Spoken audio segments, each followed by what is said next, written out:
자, 5차 시 남북국 시대에 대해서 살펴보도록 하겠습니다.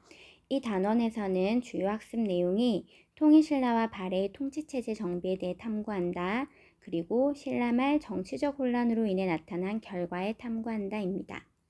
먼저 탐구활동 1번을 보시면 남북국 시대에 대해서 여러분이 좀 직관적으로 느낌을 받았으면 좋겠다는 생각이 들어가지고 이렇게 가운데 지도를 배치하고 관련 사료를 배치한 다음 북쪽에는 발해의 주요 역사, 그 다음에 남쪽은 신라의 주요 역사에 대해서 한번 구성을 해보았습니다. 선생님이 그 남북국 시대라고 하는 명칭을 조선 후기 실학자였던 유득공이라는 사람이 처음 사용했다고 했잖아요. 그래서 남쪽에는 통일신라, 북쪽에는 발해가 있는 이 시대를 남북국 시대라고 하니까요. 여기 이 지도를 중심으로 하셔가지고 이런 지도가 나오면 이거는 남북국 시대구나 라는 거 여러분들이 연상을 하시면 좋을 것 같습니다. 자, 먼저 발해의 건국과 발전에 대해서 살펴보도록 할게요.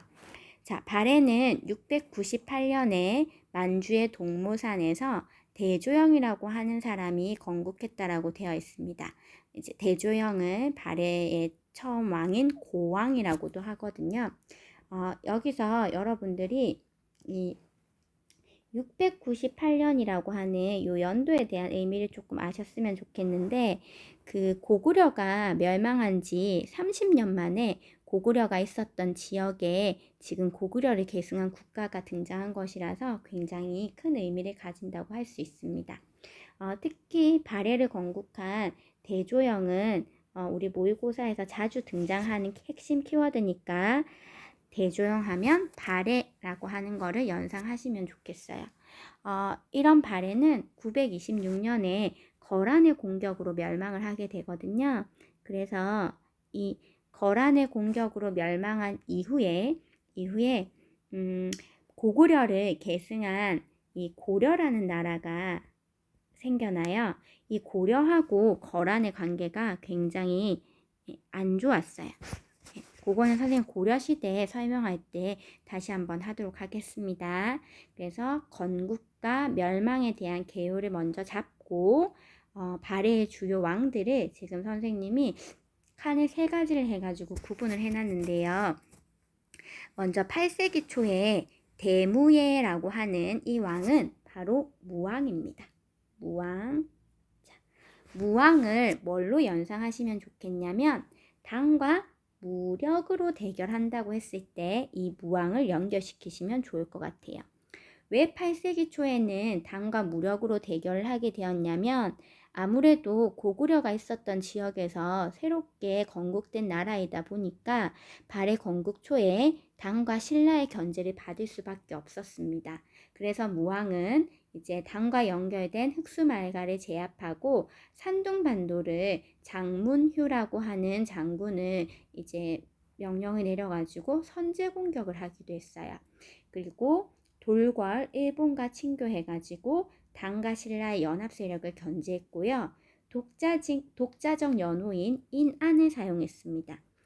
발해는 자신들만의 독자적인 연호를 사용했는데 여기서 발해가 자기 스스로 황제국이라고 생각했고 그 다음에 자주국이라고 생각했다는 것을 알 수가 있어요.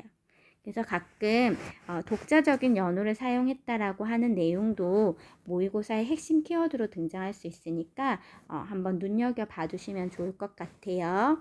어쨌든 당과 무력으로 대결했다고 하면은 이제 발해의 무왕을 연상하시면 좋겠습니다. 8세기 후반에 가면 더 이상 당과 무력으로 대결을 하는 것이 아니라 당과 친선 관계를 맺게 되거든요. 그래서 이때 8세기 후반의 왕은 대흠무라고 하는 문왕입니다. 그러면 여러분이 이제 연상을 어떻게 하시면 좋겠냐면 무력으로 대결하는 건 무왕이었구나. 이제 친선 관계를 맺었네. 그러면 문왕이네. 이렇게 연상을 하시면 좋겠어요. 당과 친선 관계를 하고 교류를 하다 보니까 당나라의 영향을 이때 많이 받아요. 특히 삼성육부라고 하는 중앙 관제를 이제 당을 본따 가지고 만들게 되는데 그거는 나중에 발의 부분 가서 조금 더 심화적으로 설명을 해드리도록 하겠습니다. 시험 문제는 9세기에 이 대인수라고 하는 이왕이 시험 문제에 자주 등장을 해요. 선왕인데요. 선왕 때는 발해가 전성기를 누렸어요. 그래서 바다 동쪽에 융성한 나라라는 뜻의 해동성국이라는 그런 별칭을 얻기도 했습니다. 이때는 말갈 세력을 대부분 복속했고 요동과 연해주까지 진출을 했거든요. 그래서 오경 15부 62주라고 하는 지방행정체제를 만들어요. 대외무역도 굉장히 활발했고 수도였던 상경성이 번성하게 됩니다. 지도를 보시면 이쪽에 이 부분이 연해주거든요.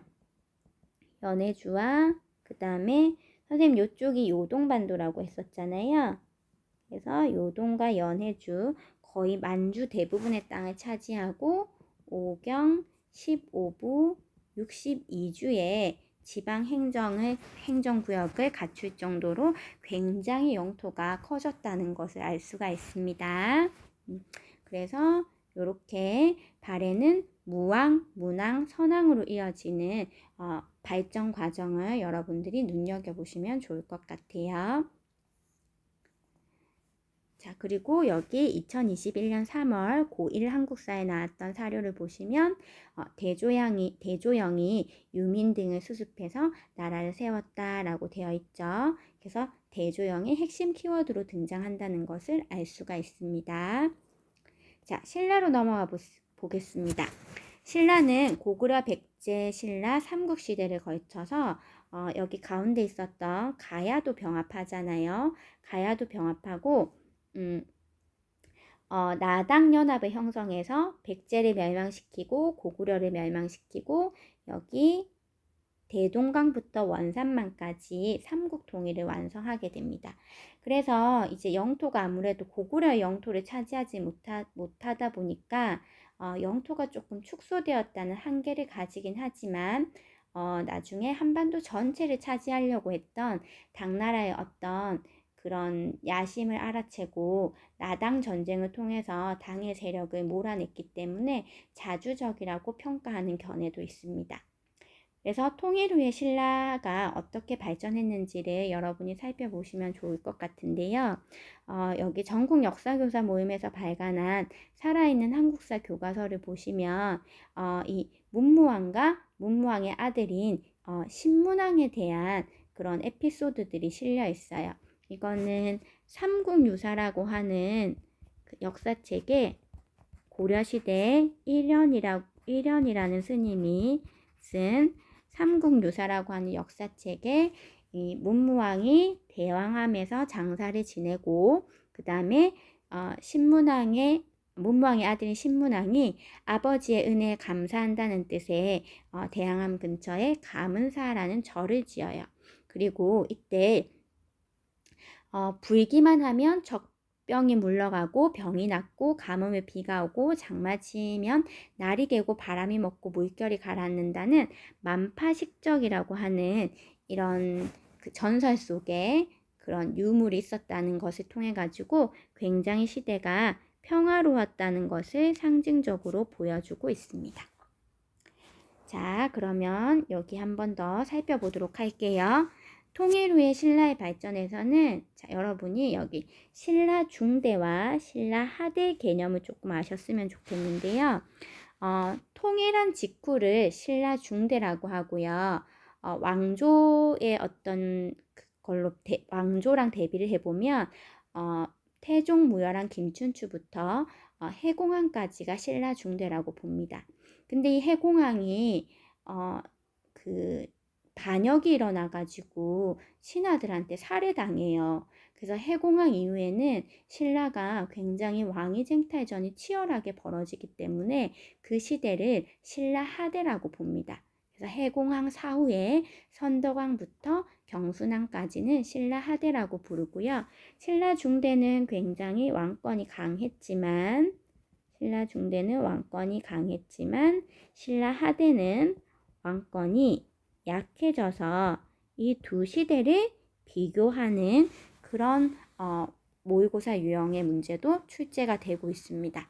그래서 이렇게 신라 중대 하대로 나누는 건 삼국사기라고 하는 고려시대의 김부식이라는 사람이 쓴 역사책에 기반한 것인데요. 고려시대의 삼국사기와 삼국유사가 역사책 중에서는 굉장히 유명한 책이에요. 특히 김부식의 삼국사기는 현존하는 역사책 중에서 가장 오래된 책이고요. 지금 우리가 배우는 그런 고대사에 관련한 내용도 삼국사기와 삼국유사의 어떤 문헌적인 내용에서 기반한 것이 크다고 할 수 있겠습니다. 자, 그래서 통일 후의 신라의 발전의 대표적인 왕들을 보면요. 먼저 진골 출신의 최초의 왕. 진골 출신의 최초의 왕이라는 것은 그럼 이전까지는 진골이 왕이 될 수 없었다는 걸 말하거든요. 이전까지는 성골이라 그래서 성골만 왕이 될 수 있었어요. 그러다 보니까 신라는 그 다른 백제 고구려와 달리 여자가 왕이 되는 경우도 있었거든요. 선덕여왕이나 진덕여왕처럼. 그런데 진덕여왕 이후에 더 이상 성골 중에 왕이 될 사람이 없어요. 그래서 진골 출신의 최초의 왕이 된 사람이 바로 태종무열왕입니다. 이 태종무열왕은요, 여러분이 삼국 통일 과정 살펴볼 때 나당연합군을 결성했던 김춘추가 태종무열왕이 됩니다. 그래서 김춘추는 신라가 백제의 공격을 받고 대야성이 함락되자 고구려와 연합을 하려고 이제 영계소문을 찾아갔는데 영계소문이 이제 땅을 떼어달라는 무리한 요구를 하니까 고구려와하고는 이제 연합을 하지 못하고 바다 건너 당나라와 연합을 해서 나당연합군을 결성해서 백제를 먼저 멸망시키게 돼요. 그리고 태종무열왕이 왕에 오르고 나서는 아무래도 진골 출신의 최초의 왕이다 보니까 진골들이 서로 왕이 되려고 이제 서로 왕위 쟁탈전이 치열하게 벌어질 수 있으니까 무열왕계의 직계 후손만 왕위 계승을 할 수 있도록 확립을 하고 이제 죽게 됩니다. 그리고 무열왕의 아들이었던 문무왕이 삼국 통일을 완수하게 되는데요. 고구려를 멸망시키고 나당 전쟁을 승리로 이끌면서 삼국 통일을 완수하게 되고 이 문무왕은 아까 사료에 봤던 것처럼 죽어서도 동해 용이 되겠다라고 하면서 동해 바다에 장사 지내라는 유언을 남겼고 그래서 그 유언에 따라서 유고를 동해 바다인 대왕암에서 장사를 지내게 되었습니다. 우리 교과서에 보면은 이 대왕암이 이제 그림으로 여러분들이 확인할 수가 있습니다. 여기 보시면 이 그림이거든요. 경주 문무대왕릉. 그래서 이 유물은 문무왕과 관련 있는 유적이다 라는 거 알아두시면 좋을 것 같고 다시 학습지로 돌아가면 이 문무왕의 아들인 신문왕을 꼭 좀 기억하세요. 문무왕의 아들인 신문왕이 모의고사에 단골로 출제가 되거든요.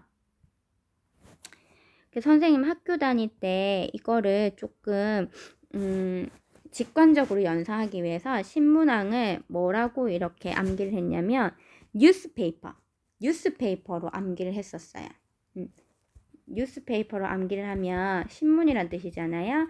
그래서 신문에는 어떤 이슈랑 핵심적인 내용들이 많으니까 그런 거를 연상하면서 신문왕을 안 까먹으려고 했었던 것 같아요.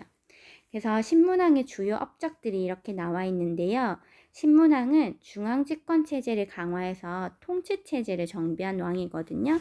그래서 여기 이렇게 내용들을 정리해놨는데 이렇게 요약 정리된 것도 좋지만 질문과 답변의 형식으로 기억하시면 더 좋을 것 같아서 뒷페이지에 이렇게 신문왕의 업적을 질문 4개 정도로 해서 정리를 해보았습니다.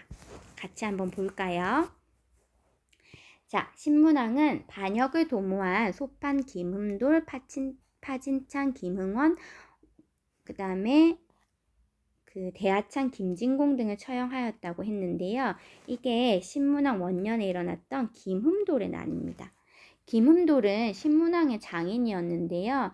이 진골 귀족들의 반란을 이끌었어요. 그래서 이 김응도를 난을 진압하고 나서 진골 세력을 숙청해서 왕권을 강화를 했죠. 그리고 청주를 설치함으로써 비로소 구주가 갖춰졌다고 되어 있는데요. 신문왕 때 지방행정 제도인 구주 오소경이 갖춰집니다. 왜 구주냐면 이제 신라가 통일을 해서 고구려 백제 신라의 영토가 이제 하나로 합쳐져서 영토가 커졌잖아요. 그래서 각각 이제 고구려의 3주, 그 다음에 백제 지역의 3주, 신라 지역의 3주 해가지고 9개의 주를 설치를 해요. 지방행정구역으로. 그 다음에 5개의 소경을 설치하게 되는데 그거는 나중에 질문 2번에서 살펴보도록 할게요. 자, 먼저 질문 1번을 봅시다. 가에 들어갈 내용을 토지 이름에 포함하여 이전의 정책과 비교하여 정확하게 서술하세요 라고 했는데요. 여기 신문왕 7년에 보면 명을 내려서 문무관리들한테 토지를 주었대요. 이 토지가 여기 있는 가와 연결이 되는 거거든요. 통일신라의 경제정책에 대해 말해볼까요 했는데 신문왕이 빈칸 가에 들어갈 일을 했고 그것이 귀족들의 경제 기반을 약화시키기 위한 것이었대요. 자, 여기에는 어떤 내용이 들어가야 되냐면 우리 교과서에 보시면 우리 교과서에 신문왕 엽적이 지금 이만큼이 전부 다 신문왕 엽적이거든요. 교과서에서 이만큼이 전부 다 신문왕 엽적이에요. 정말 많죠, 그쵸? 그 중에서 토지 제도와 관련된 것을 찾으면요. 여기 이 부분 선생님 형광펜으로 한번 그어볼게요. 토지 부분과 관련된 부분, 여기 이 부분이에요. 관리에게는 관료전을 지급하고 노급은 폐지하였는데 이는 귀족의 경제 기반을 약화하고 백성에 대한 국가의 지배력을 강화하기 위해서였다. 자, 선생님이 이전의 정책과 비교해서 토지 이름을 적으라고 했으니까요. 학습지에는 무슨 내용을 적으시면 되냐면 이 내용을 적으시면 되겠죠. 관료전을 지급하고 노급을 폐지했다. 그럼 관료전이 뭐고 노급이 뭔지 알아야 왜 이런 정책을 했는지를 알 수 있잖아요. 바로 옆에 보시면요. 노급이라고 하는 것은 국가에서 관리에게 지급한 일정 지역의 토지로 조세 수치와 거주민의 노동력 증발까지 가능했대요. 이 두 개가 가능했던 게 노급입니다. 하지만 관료전은 뭐만 가능했다고요? 조세 수치만 가능했어요. 그러면 귀족의 입장에서 보면 노급을 받고 싶을까요? 관료전을 받고 싶을까요? 그렇죠. 귀족의 입장에서는 노동력 증발까지 가능한 노급을 받고 싶었을 거예요. 하지만 왕의 입장에서 보면 관료전을 지급함으로 인해 가지고 귀족들의 경제 기반을 약화할 수 있으니까 그래서 신문왕은 강화된 왕권을 바탕으로 해서 관료전을 지급하고 노급을 폐지하게 됩니다. 그래서 우리 학습지에는 이렇게 적으면 좋겠네요. 관료전을 지급하고 노급을 폐지하였다. 관료전을 지급하고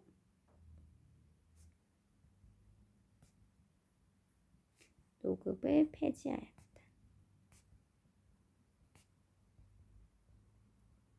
자, 질문 2번으로 넘어가겠습니다.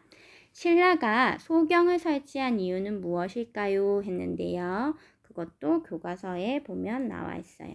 교과서에 자, 여기 보시면 노란색으로 한번 표시를 해보겠습니다. 자, 여기 아까 지방을 구주 오소경 체제로 개편했다고 했잖아요. 구주는 삼국의 옛 땅에 3개 주씩 고르게 설치되었다고 했고요. 오소경은 군사 행정의 요충지에 설치되어 수도가 동남쪽에 치우친 점을 보완하고 각 지방이 균형 있게 발전할 수 있는 거점 역할을 해야 하였습니다.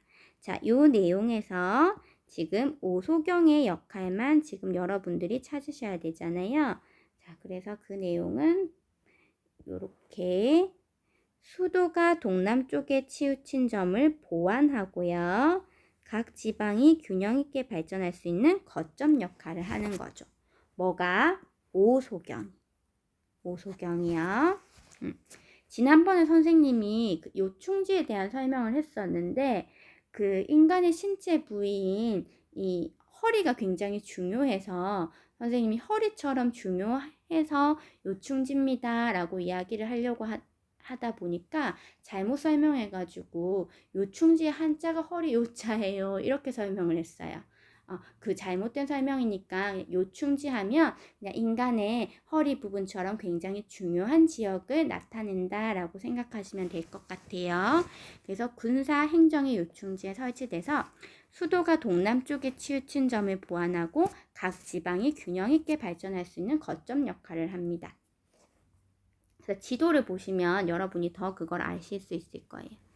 지금 보시면 수도인 금성이 동남쪽으로 치우쳐 있잖아요.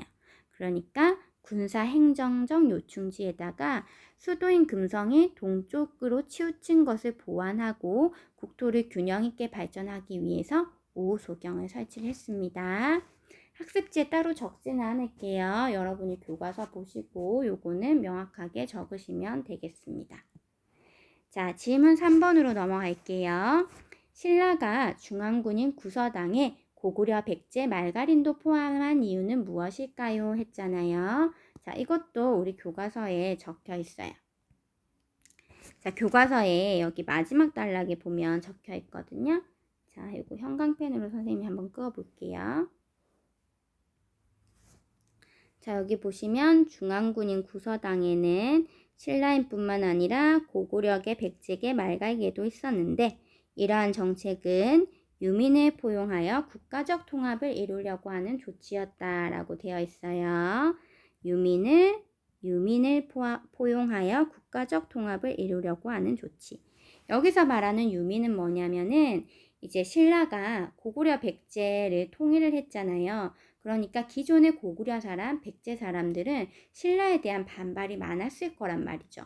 근데 그 사람들을 포용하지 않으면 단합이 안 된 채로 나라가 이제 굴러가게 되니까 이 사람들을 하나로 포용해가지고 국가적 통합을 이루는 것이 나라가 발전하는 데 중요하겠죠. 그래서 중앙 군대에 신라뿐만 아니라 고구려계, 백제계, 말갈계를 포함하는 겁니다. 선생님 생각에는 이게 굉장히 특단적인 조치라고 생각해요. 아무래도 이 사람들이 반역을 일으킬 수도 있는 그런 리스크가 있음에도 불구하고 중앙군에 편입시켜가지고 이제 통일을 이루려고 했다는 점에서 국가적 통합을 이루려고 했다는 점에서 굉장히 과감한 개혁이라고 생각을 합니다. 실제로 어떤 학자들은 뭐라고 이야기를 하냐면 우리가 지금 언뜻 생각하기에 고구려, 백제, 신라가 같은 민족인데 왜 이렇게 한강을 사이에 두고 서로 싸우고 전쟁을 했을까?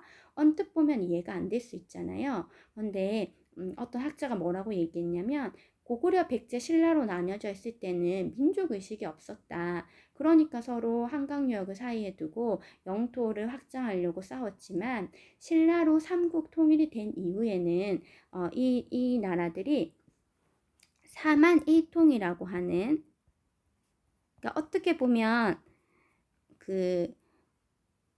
백제가 이제 사만 중에서 마한에서 나왔고 이제 신라가 사만 중에서 진안에서 나왔고 신라가 병합했던 가야는 사만 중에서 변안에서 나왔잖아요. 그러니까 거슬러 올라가면 고구려, 백제, 신라가 있기 전에 사만이라는 게 있었으니까 어떻게 보면 우리가 하나의 원래는 민족이었다 이런 민족성을 삼국통일이 되고 나서야 깨닫기 시작했다라고. 그래서 그때부터 사만이 하나의 어떤 통일된 민족이다. 사만일통 이런 의식을 가지게 되었다라고 주장하는 학자도 있습니다. 어쨌든 요거 설명하면서 심화적인 내용도 한번 이야기해봤어요. 자, 그 다음 질문 4번은 신라가 3년마다 신라 촌락문서를 작성한 이유는 무엇일까요? 라고 했는데요. 밑에 이렇게 그 신라 촌락문서가 예시로 나와 있죠.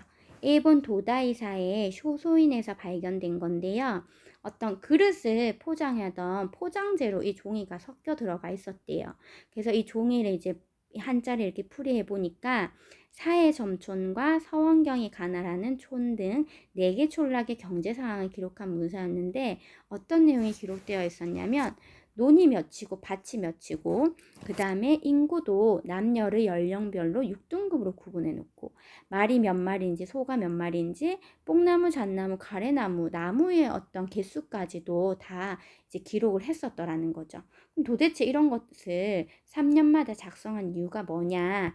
이거는 우리 교과서로 가시면 여기 교과서에 자, 요렇게 내용 정리가 되어 있어요. 교과서에 여기 보시면 3년마다 신라촌락 문서를 작성해서 백성의 노동력과 생산 자원을 철저히 관리하였다라는 말이 나오죠. 그쵸? 백성의 노동력과 생산 자원을 철저히 관리하기 위해서 3년마다 이런 문서를 작성을 했습니다. 그래서 요거랑 관련된 심화 내용 우리 여기 교과서에도 나와 있는데요. 특히 여기 보면 뽕나무를 기록한 게 왜 그럴까 이렇게 적혀 있는데, 이제 뽕나무가 뭐에 이제 먹이로 사용되냐면 누에 있죠, 누에. 이 누에고치에서 실을 뽑거든요. 실을 뽑아가지고 이걸로 비단을 만들어요. 그래서 이 누에의 먹이가 되는 게 뽕나무라서 뽕나무의 개수도 자세하게 기록했다 라고 우리가 생각해 볼 수 있습니다. 자, 어쨌든 이렇게 해가지고 신라 촌락문서에 대한 내용까지 했습니다.